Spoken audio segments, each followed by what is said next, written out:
Candidates often share details about their health, but no one has ever revealed what third-party presidential candidate Robert Kennedy Jr. has.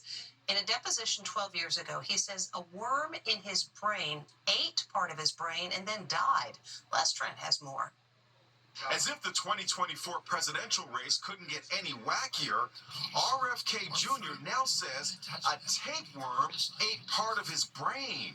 Yeah, this is a real story. Mark just said, is this a real story? It sure is. It just popped. Kennedy says the tapeworm apparently came from undercooked pork he ate during a trip to Asia. Look at this magnified image of a tapeworm. Pretty terrifying. It even has teeth. He says it was discovered during a brain scan. There was an abnormality that was caused by a worm that got into my brain. The larvae from the pork gets into the bloodstream and then can travel all over the body. Yes, including the brain. The revelation about RFK's tapeworm was first reported today in the New York Times, which discovered a deposition the independent candidate for president gave during his 2012 divorce.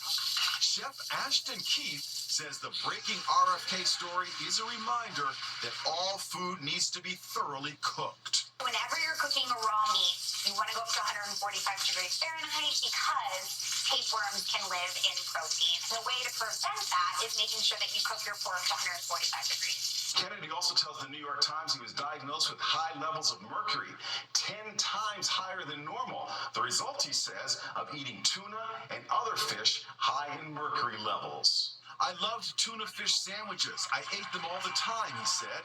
At the time of the deposition in 2012, Kennedy said, I have cognitive problems, clearly. I have short-term memory loss, and I have longer-term memory loss that affects me. Kennedy says he's now fully recovered.